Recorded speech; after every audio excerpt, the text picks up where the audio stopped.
வணக்கம், welcome to மாணவன் learn code. Microsoft Azure சீரியஸில் இந்த வீடியோவில் ரீஜன் அண்ட் அவைலபிலிட்டி ஜோன் இது ரெண்டும் ரொம்ப டீட்டெயிலாக பார்க்க போகிறோம்.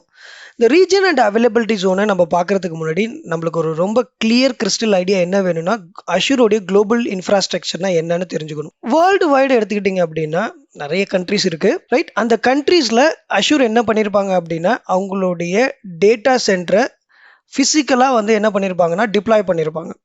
இப்போ ஒரு குளோபல் இன்ஃப்ராஸ்ட்ரக்சர்னா என்ன இருக்கும்னா, ஃபிசிக்கல் இன்ஃப்ராஸ்ட்ரக்சர் ப்ளஸ் நெட்வொர்க் கனெக்டிவிட்டிஸ்லாம் இருக்கும்.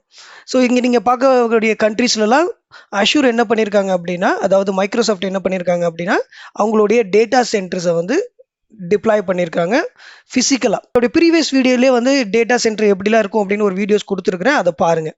அடுத்தது என்னன்னு கேட்டிங்கன்னா, இப்போ வேர்ல்டு வைடு எவ்வளோ டேட்டா சென்டர்ஸ் அவங்க மேனேஜ் பண்ணுறாங்க அப்படின்னு பார்த்துட்டிங்கன்னா 200+.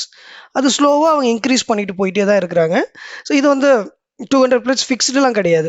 இப்போ நீங்கள் பார்த்துட்டிங்கன்னா இந்த பிக்சரில் அவைலபிள் ரீஜன், அனௌன்ஸ்டு ரீஜன் அப்படின்லாம் சொல்லிட்டு இருப்பாங்க. அதில் என்னென்னா இப்போ கரண்ட்டாக அவைலபிளாக இருக்குது, இன்னும் ஃபியூச்சரில் இதெல்லாம் வரப்போகுது, ரைட்? இப்போ வேர்ல்டு வைடு என்ன பண்ணுறாங்க, அஷூர் அவங்களுடைய டேட்டா சென்டர்ஸை இந்த மாதிரி ஃபிசிக்கலாக டிப்ளாய் பண்ணி வச்சுருக்கிறாங்க.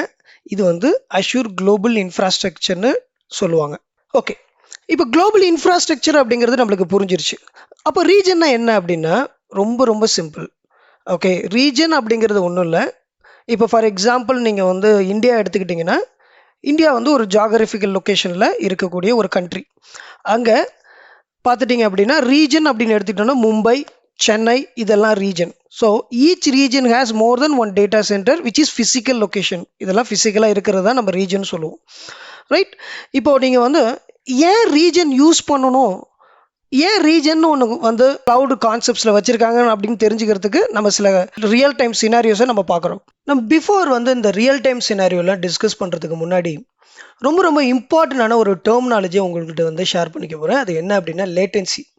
லேட்டன்சி அப்படின்னா என்ன அப்படின்னா, நம்ம ஒரு அப்ளிகேஷனை நம்ம அக்சஸ் பண்ணுறோம் அப்படின்னா, ஒருவேளை அந்த அப்ளிகேஷன் அக்சஸ் பண்ணுறது ரொம்ப ஸ்லோவாக இருந்துச்சு அப்படின்னா அது ஹை லேட்டன்சி. அதே அந்த அப்ளிகேஷன் பார்த்துட்டிங்கன்னா ரொம்ப ஃபாஸ்ட்டாக இருக்குது, நம்ம குயிக்காக அந்த அப்ளிகேஷனை அக்சஸ் பண்ண முடியுதுன்னா அது லோ லேட்டன்சி.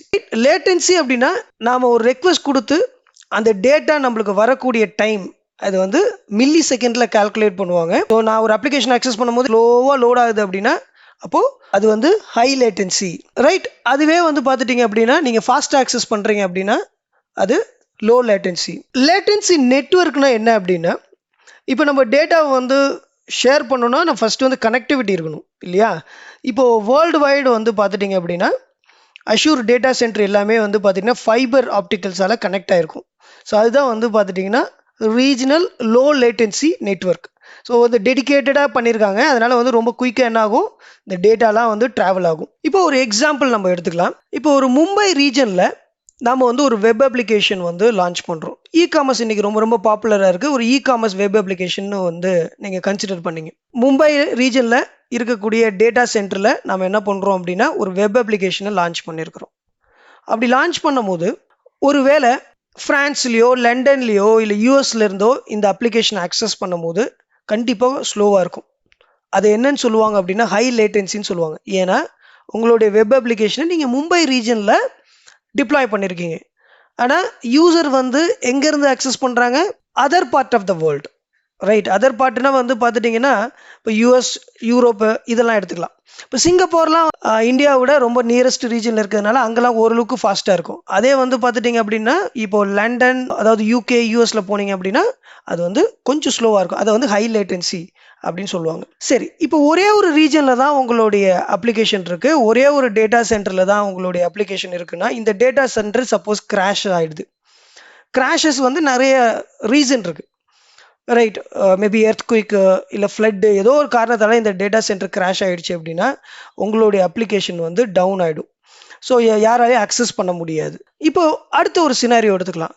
இப்போ நம்ம மும்பை ரீஜன்லேயே 2 டேட்டா சென்டரில் நம்மளுடைய அப்ளிகேஷனை டிப்ளாய் பண்ணிட்டோம். ரொம்ப ரொம்ப இம்பார்ட்டன்டாக மும்பை அப்படிங்கிறப்போ மும்பைக்குள்ளேயே வித்தின் தி ஒரு 60 to 70 கிலோமீட்டருக்குள்ளே இந்த 2 டேட்டா சென்டர் இருக்கும். ஒரே இடத்துல வைக்க மாட்டாங்க. இப்போ மும்பை ஈஸ்ட் அப்படின்னா மும்பை சவுத் பிரிச்சிருப்பாங்க, ரைட்? இப்படி அவங்க டேட்டா சென்டர் மேனேஜ் பண்ணியிருப்பாங்க. நாம் அந்த டேட்டா சென்டர் 2 டேட்டா சென்டரில் சூஸ் பண்ணி நாம் என்ன பண்ணுறோம், நம்மளோட இ-காமர்ஸ் வெப் அப்ளிகேஷனை லான்ச் பண்ணுறோம். அப்போது இந்த சுச்சுவேஷனுக்கு இந்த ஸ்லோ அக்சஸ்ன்னு சொன்னோம் இல்லையா, other part of the world, அது இன்னும் வந்து அப்படியே தான் இருக்கும். ஏன்னா நீங்கள் மும்பை ரீஜனுக்குள்ளே 2 டிஃப்ரெண்ட் டேட்டா சென்டர்ஸில் நீங்கள் வந்து உங்களோட அப்ளிகேஷனை மேனேஜ் பண்ணுறீங்க. அப்போ இப்போவும் என்ன பிரச்சனை இருக்கும், இந்த ஹை லேட்டன்சி பிரச்சனை இருக்கும். ஏன்னா லண்டன்லேயோ இல்லை யூஎஸ்லேருந்து ஆக்சஸ் பண்ணும்போது அந்த பிரச்சனை இருக்கும். டேட்டா சென்டர் கிராஷ் ஆகிடுச்சுன்னா உங்களுக்கு இந்த பிரச்சனை என்ன ஆகுது, சால்வ் ஆகுது. ஏன்னா ஒரு டேட்டா சென்டர் கிராஷ் ஆகிடுச்சுன்னா இன்னொரு டேட்டா சென்டர்லேருந்து நம்மளுடைய அப்ளிகேஷன் நம்மளால் ஆக்சஸ் பண்ண முடியும். இப்போ இன்னொரு கொஸ்டின் கேட்கலாம், சப்போஸ் ரெண்டுமே வந்து கிராஷ் ஆகிடுது, அப்போ என்ன பண்ண முடியும்னா ஒன்றும் பண்ண முடியாது. பட் அந்த மாதிரியான சுச்சுவேஷன் வராது. பட் இந்த மாதிரி வந்து நம்ம வந்து ஃபாலோ பண்ணக்கூடாது. நம்ம இன்னும் வந்து மல்டிபிள் ரீஜனில் ஒர்க் பண்ணணும். ஸோ இப்போ பார்த்துட்டிங்கன்னா நம்ம ஒரு அப்ளிகேஷன் ஃபெயில் ஆகும்போது இன்னொரு அப்ளிகேஷன் வந்து அவைலபிளாக இருக்கும், நம்மளால் ஆக்சஸ் பண்ணிக்க முடியுது. ஓகே, இப்போ வந்து மும்பை ரீஜனில் இப்போ ஹேண்டில் பண்ணிட்டு இருக்கோம். சப்போஸ் வந்து நம்மளோட அப்ளிகேஷனை 2 ரீஜனில் ஹேண்டில் பண்ணால் நம்மளுக்கு என்னென்ன ப்ராப்ளம் சால்வ் ஆகும்னு பார்க்கலாம். இப்போ ஃபார் எக்ஸாம்பிள் நம்மளோட அப்ளிகேஷனை ஃப்ரான்ஸ் இல்லை யூகே இங்கே வந்து லான்ச் பண்ணியிருக்கோன்னு வச்சுக்கோம். இப்போ ஃப்ரான்ஸில் படிங்க. அப்போ 2 ரீஜனில் என்னோட அப்ளிகேஷன் இருக்குது. Slow access for user from other part of the வேர்ல்டுங்கிறது பார்ஷியலி சால்வ் ஆகும். ஏன்னா நம்ம 2 ரீஜனில் வச்சதுனால வேர்ல்டு வைடு எல்லாரும் அக்சஸ் பண்ணும் போது வந்து ஃபாஸ்ட்டாக இருக்குன்னு நம்மளால் சொல்ல முடியாது, ரைட்? அப்போ ஒரு 2 ரீஜன் பண்ணும்போது ஓரளவுக்கு பார்ஷியலி நம்மளால் என்ன பண்ண முடியுது, இந்த லேட்டன்சி இஷ்யூஸை வந்து நம்மளால் சால்வ் பண்ண முடியுது. பட் கம்ப்ளீட்டாக இல்லை. டேட்டா சென்டர் கிராஷ் ஆகிறது ஆல்ரெடி வந்து பார்த்துட்டிங்கன்னா நம்ம சால்வ் பண்ணிட்டோம் அந்த இஷ்யூ. ஏன்னா இப்போ இன்னும் வந்து அதிகமான டேட்டா சென்டரில் இருக்கிறதுனால நம்ம இந்த பிரச்சனை வந்து ஆல்மோஸ்ட் சால்வ்ட். இதில் ஒரு சுச்சுவேஷன் என்ன, entire region of the Mumbai suppose down ஆகிடுது அப்படின்னா பிரச்சனை கிடையாது. நம்ம என்ன பண்ண முடியும், ஃப்ரான்ஸ்லேருந்து அந்த டேட்டாவை ஆக்சஸ் பண்ணிக்க முடியும். இதுதான் வந்து 2 ரீஜன் நம்ம ஹேண்டில் பண்ணும்போது நம்ம சால்வ் பண்ணக்கூடிய விஷயம். இந்த 2 ரீஜன் இல்லை அதற்கு மேற்பட்ட ரீஜன் நம்ம டிப்ளாய் பண்ணும்போது இந்த லேட்டன்சி இஷ்யூ சால்வ் ஆகிட்டே இருக்கும். ஏன்னா நீங்கள் ஃப்ரான்ஸ் இல்லாமல் எங்கெங்கெல்லாம் உங்களோட கஸ்டமர் இருக்கிறாங்களோ அங்கெங்கெல்லாம் நீங்கள் வந்து உங்களோட அப்ளிகேஷனை வந்து ஹேண்டில் பண்ணிங்க அப்படின்னா ஓரளவுக்கு லேட்டன்சி இஷ்யூஸை வந்து சால்வ் பண்ண முடியும்.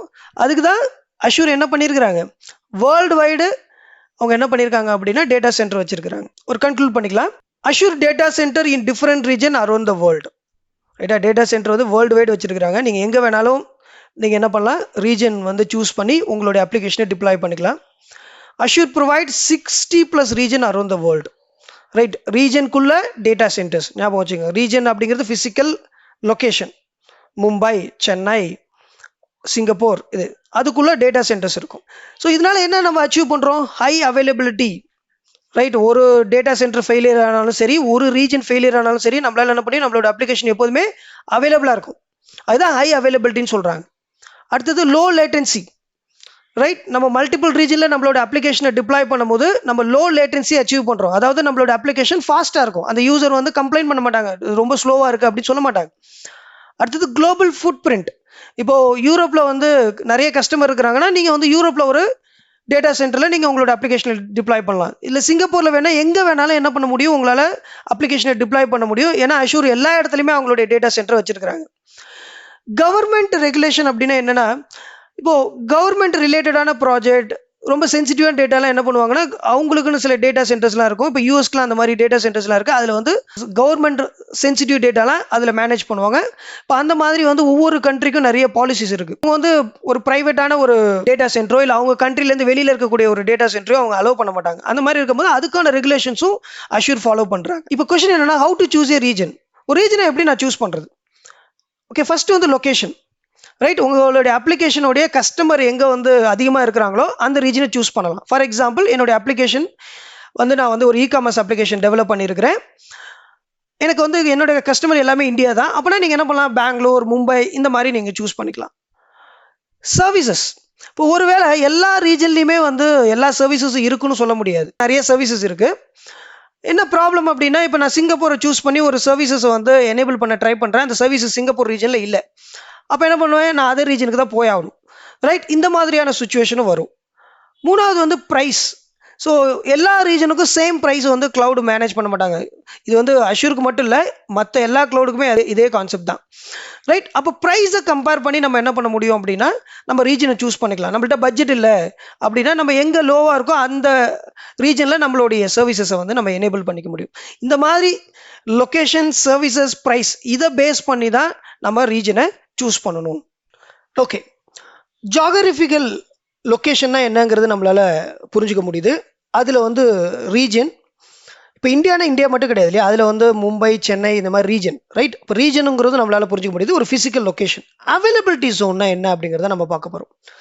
அவைலபிலிட்டி ஜோன்னா என்ன அப்படின்னா ஃபிசிக்கல் லொக்கேஷன், அதை ரீஜன்னு சொல்லுவோம். இப்போ ஃபார் எக்ஸாம்பிள் மும்பை ஒரு ரீஜன், லண்டன் ஒரு ரீஜன், ரைட்? அதுக்குள்ள அவைலபிலிட்டி ஜோன். இந்த அவைலபிலிட்டி ஜோன்ங்கிறது எப்படி இருக்குன்னா, இப்போ ஃபார் எக்ஸாம்பிள் மும்பைன்னு எடுத்துக்கிறீங்கன்னா, மும்பை இதில் பார்த்துட்டிங்க அப்படின்னா இப்போ வந்து ஒரு 60 or 70 கிலோமீட்டருக்குள்ள வந்து ஜோனாக பிரிச்சிருப்பாங்க. ஒரே இடத்துல எல்லா டேட்டா சென்டர்ஸும் இருக்காது. So multiple availability zone is a physical location within a region. ஒரு ரீஜனுக்குள்ள மல்டிபிள் அவைலபிலிட்டி ஜோன்ஸ் இருக்கும். அதுக்குள்ளே வந்து 1 or more டேட்டா சென்டர்ஸ் இருக்கும், ரைட்? அடுத்தது பார்த்துட்டிங்கன்னா இது எல்லாமே கனெக்டிவிட்டியில் இருக்கும், நெட்வொர்க் கனெக்டிவிட்டியில். ப்ளஸ் இந்த பவர் கூலிங் எல்லாமே வந்து இண்டிவிஜுவலாக இருக்கும். ஒவ்வொன்றுக்கும் தனித்தனி பவர் கூலிங் மிஷின்ஸு, நெட்வொர்க்கிங் எல்லாமே வந்து ப்ராப்பராக இருக்கும். இதில் ரொம்ப ரொம்ப இம்பார்ட்டண்டான ஒரு விஷயம் என்ன அப்படின்னா, not every region here support for availability zone. அதாவது அஷூரில் ரீஜன் இருக்குது, பட் இதில் வந்து எல்லாத்துலேயும் அவைலபிலிட்டி ஜோன் இருக்குமாங்கிறது கிடையாது. ஸோ ஒரு சில ரீஜன்லலாம் அவைலபிலிட்டி ஜோனே இருக்காது, அந்த கான்செப்டே இருக்காது. ரீஜன் அதுக்குள்ளே டேட்டா சென்டர் அப்படி வச்சுருப்பாங்க. ஸோ இது எதுக்கு அப்படிங்கிறத நம்ம ஆல்ரெடி சொல்லிட்டோம் இல்லையா? என்ன விஷயம், நம்மளுடைய அப்ளிகேஷனை நீங்கள் வந்து 2 அவைலபிலிட்டி ஜோனில் நீங்கள் டிப்ளாய் பண்ணீங்க அப்படின்னா, அப்போ ஒரு டேட்டா சென்டர் ஃபெயிலியர் ஆகுதுன்னா இன்னொரு டேட்டா சென்டரில் உங்களுக்கு என்ன இருக்கும், அவைலபிளாக இருக்கும், ரைட்? இப்போ நான் வந்து ஒரே ஒரு ரீஜனை பற்றி தான் பேசிகிட்டு இருக்கேன். ஒரு ரீஜனுக்குள்ள அவைலபிலிட்டி ஜோன், அவைலபிலிட்டி ஜோனுக்குள்ள the group of data centers. Availability zone benefits அப்படின்னு கேட்டிங்க அப்படின்னா ஹை அவைலபிலிட்டி. அதாவது ஒரு டேட்டா சென்டர் ஃபெயிலியர் ஆகுதுன்னா இன்னொரு டேட்டா சென்டர்லேருந்து நம்மளுடைய ரிசோர்ஸ் அவைலபிளாக இருக்கும். அது வெப் அப்ளிகேஷனாக இருக்கலாம், இல்லை ஒரு ஸ்டோரேஜாக இருக்கலாம், டேட்டாவாக இருக்கலாம், எது வேணாலும் இருக்கலாம், ரைட்? ஸோ பார்த்துட்டிங்க அப்படின்னா நம்ம ஆல்ரெடி டிஸ்கஸ் பண்ண மாதிரி customer can deploy the application the instance across availability zone. அப்படி தான் நீங்கள் டிசைன் பண்ணணுமே, ரைட்? ஒரே ஒரு அவைலபிலிட்டி ஜோனில் மட்டும் நீங்கள் உங்களோட அப்ளிகேஷனை நீங்கள் டிப்ளாய் பண்ணீங்க அப்படின்னா அந்த டேட்டா சென்டர் ஃபெயில் ஆச்சுன்னா உங்களுடைய அவைலபிலிட்டி வந்து இருக்காது, அந்த அப்ளிகேஷனோட அவைலபிலிட்டி இருக்காது. இப்போ மெயினாக பார்த்துட்டிங்க அப்படின்னா ஏன் வந்து cloud service provider region and availability zone வச்சிருக்காங்க அப்படின்னா, ஃபெயிலியர் நடக்கக்கூடாது. இப்படி நடந்ததுனாலும் உங்கள் அப்ளிகேஷன் வந்து அவைலபிளாக இருக்கணும். அதே மாதிரி வந்து லேட்டன்சி இஷ்யூஸ் இருக்கக்கூடாது.